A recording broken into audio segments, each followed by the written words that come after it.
മരണശേഷം ഒരു ജീവിതമുണ്ട് എന്നുള്ളത് ഖുറാനിൽ പറഞ്ഞിട്ടുണ്ട്, ബൈബിളിലും പറഞ്ഞിട്ടുണ്ട്.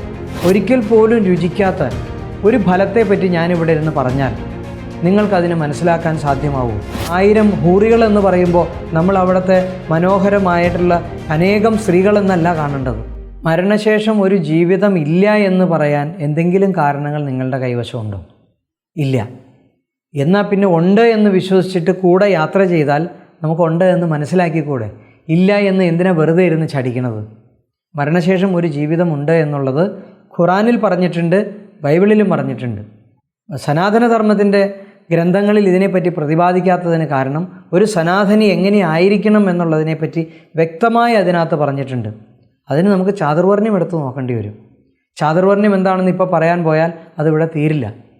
അതിന് വളരെയധികം നീണ്ട സമയമെടുക്കുന്ന ഒരു വലിയ ടോപ്പിക്കാണ്. ചാതുർവർണ്ണ്യം സത്യമല്ലാന്നും അത് വെറും വിഡ്ഢിതരമാണെന്ന് പറയുന്ന ആളുകളുടെ സമൂഹത്തിൽ ഞാൻ ചാതുർവർണ്ണയത്തെപ്പറ്റി സംസാരിച്ചാൽ ആർക്കാണിത് ദഹിക്കുക? അപ്പോൾ അതിനെപ്പറ്റി ഇപ്പോൾ പറയുന്നുണ്ട് അതിനൊരു പൂർണ്ണതയിലേക്ക് എത്തിക്കാൻ സാധ്യമാവില്ല. അതുകൊണ്ട് തന്നെ മരണശേഷം ഒരു സ്വർഗജീവിതമുണ്ട്, അല്ലെങ്കിൽ മരണശേഷം ഒരു ജീവിതമുണ്ട് എന്നുള്ള സത്യത്തെ നമുക്ക് തിരിച്ചറിയണമെന്നുണ്ടെങ്കിൽ നമ്മൾ ഈ പറയുന്ന സാധനാ രീതിയിലൂടെ യാത്ര ചെയ്താൽ മാത്രമേ അത് മനസ്സിലാക്കാൻ പറ്റുകയുള്ളൂ. കാരണം ഈ പ്രപഞ്ചത്തിൽ 14 ഡയമെൻഷൻസ് ഉണ്ട്. നമ്മൾ ജീവിക്കുന്നത് വെറും 3ാമത്തെ ഡയമെൻഷനിലാണ്. നമുക്ക് ഈ കാണുന്ന 3rd ഡയമെൻഷനിലെ വസ്തുക്കൾ മാത്രമേ അനുഭവിക്കാൻ പറ്റുകയുള്ളൂ. അപ്പോൾ ഈ പ്രപഞ്ചത്തിലുള്ള ബാക്കിയത്തെ 13 ഡയമെൻഷൻസിനെ പറ്റി പറഞ്ഞാൽ നിങ്ങൾക്ക് എങ്ങനെ ഉൾക്കൊള്ളാൻ പറ്റും? ഒരിക്കൽ പോലും കാണാത്ത, ഒരിക്കൽ പോലും കേൾക്കാത്ത, ഒരിക്കൽ പോലും രുചിക്കാത്ത ഒരു ഫലത്തെപ്പറ്റി ഞാനിവിടെ ഇരുന്ന് പറഞ്ഞാൽ നിങ്ങൾക്കതിനെ മനസ്സിലാക്കാൻ സാധ്യമാവുമോ? സാധ്യമാവില്ല.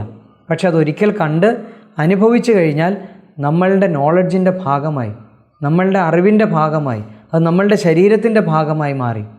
പിന്നീട് ആ വസ്തുത, ആ വാക്ക് കേൾക്കുമ്പോൾ തന്നെ മാമ്പഴമെന്ന് കേൾക്കുമ്പോൾ നമുക്ക് എങ്ങനെ മനസ്സിലാക്കാൻ പറ്റുന്നോ അതേപോലെ നമുക്ക് ആ ഏതൊരു വസ്തുവിനെ പറ്റി കേൾക്കുമ്പോഴും നമുക്ക് മനസ്സിലാക്കാൻ പറ്റും.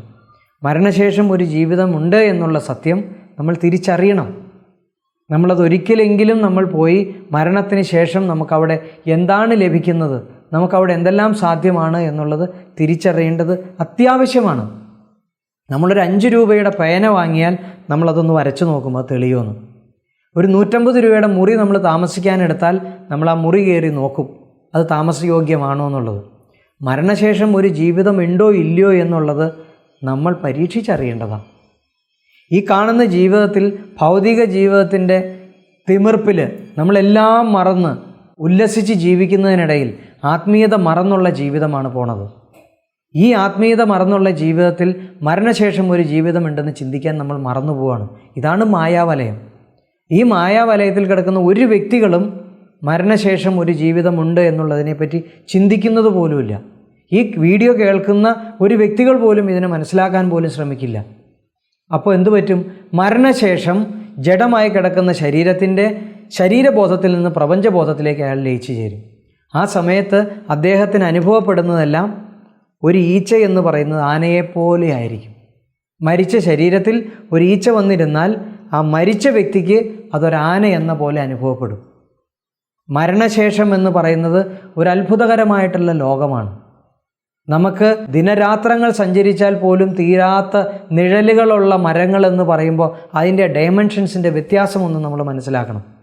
അല്ലെങ്കിൽ 1000 ഹൂറികൾ എന്ന് പറയുമ്പോൾ നമ്മൾ അവിടുത്തെ മനോഹരമായിട്ടുള്ള അനേകം സ്ത്രീകളെന്നല്ല കാണേണ്ടത്. ഒരു അതിശയോക്തിയുടെ ഭാവമാണ് അതിലുള്ളത്.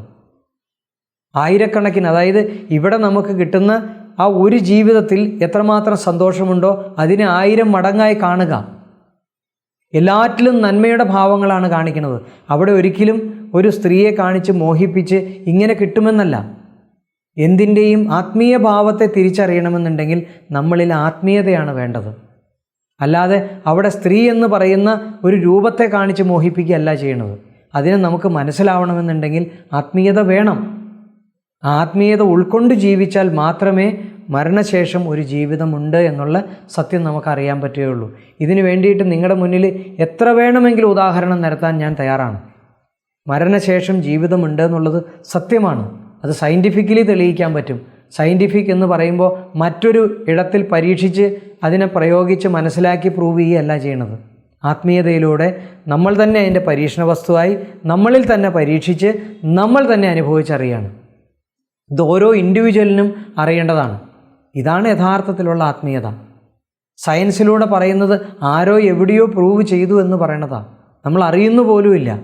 നമുക്ക് ആ ഡയമെൻഷനിലേക്ക് യാത്ര ചെയ്യണമെന്നുണ്ടെങ്കിൽ ഈ ശരീരം കൊണ്ട് അങ്ങോട്ട് യാത്ര ചെയ്യാൻ പറ്റില്ല. സൂക്ഷ്മ ശരീരങ്ങളിനോട് മാത്രമേ മരണശേഷമുള്ള ഭാഗങ്ങളിൽ യാത്ര ചെയ്യാൻ പറ്റുള്ളൂ. അല്ലെങ്കിൽ അനദർ ഡയമെൻഷൻസിലേക്ക് നമുക്ക് യാത്ര ചെയ്യാൻ പറ്റുകയുള്ളൂ. ഈ ഡയമെൻഷൻസ് പോലും ഒരാൾക്ക് മനസ്സിലാക്കാൻ വളരെയധികം ബുദ്ധിമുട്ടുള്ളൊരു കാര്യമാണ്. അതുകൊണ്ട് മരണശേഷം ഒരു ജീവിതം ഇല്ല എന്ന് ആരും തെറ്റിദ്ധരിക്കേണ്ട. മരണശേഷം ഒരു വലിയ നല്ല ജീവിതം നമുക്ക് വേണ്ടി കാത്തിരിപ്പുണ്ട്. പക്ഷേ ഈ ജീവിതത്തിൽ ചെയ്യുന്ന സത്കർമ്മങ്ങൾക്ക് അടിസ്ഥാനമാക്കി മാത്രമേ ആ ജീവിതം ലഭ്യമാവുകയുള്ളൂ.